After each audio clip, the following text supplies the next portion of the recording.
అనంతపురం జిల్లా కళ్యాణదుర్గం పట్టణంలో లోకేష్ బర్త్డే సందర్భంగా ఆ పార్టీ ఇన్ఛార్జి ఎన్టీఆర్ విగ్రహానికి పూలమాలలు వేసి నివాళులర్పించారు. ఇక కేక్ కట్ చేసి ప్రభుత్వ ఆసుపత్రిలో రోగులకు పాలు, బ్రెడ్లు పంపిణీ చేశారు. తెలుగుదేశం పార్టీలో సభ్యత్వం తీసుకున్న ప్రతి ఒక్కరికి 2 లక్షల రూపాయలు ప్రమాద బీమాను నారా లోకేష్ కల్పించడం హర్షించదగ్గ విషయమని ఉమామహేశ్వర నాయుడు అన్నారు. ఇక ఎగువపల్లి గ్రామానికి చెందిన టీడీపీ నేత పగిడి శ్రీనివాసులు ప్రమాదవశాత్తు మృతి చెందడంతో వారి కుటుంబానికి కూడా 2 లక్షల రూపాయల ప్రమాద బీమాను పార్టీ అందజేసిందని వారు గుర్తు చేశారు.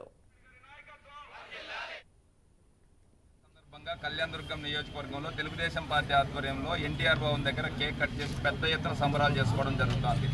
లోకేష్ బాబు గారు తాత ఎన్టీఆర్ ఆశయాలు చంద్రబాబు నాయుడు గారి ముందు చూపును పుణికిపుచ్చుకొని తెలుగుదేశం పార్టీ సభ్యత్వం తీసుకున్నటువంటి ప్రతి ఒక్కరూ నా కుటుంబ సభ్యులు అనే ఆలోచనతో వాళ్ళకి సరికొత్తగా ఆలోచన చేసి ప్రమాదవశాత్తు ఎవరైనా చనిపోతే ఆ కుటుంబానికి తెలుగుదేశం పార్టీ అండగా ఉంటుందని చెప్పి 2 లక్షల రూపాయలు వాళ్ళ అకౌంట్కి జమ చేసే కార్యక్రమాన్ని శ్రీకారం చుట్టడం భారతదేశ రాజకీయ పార్టీల్లో ఏ పార్టీలో లేదు.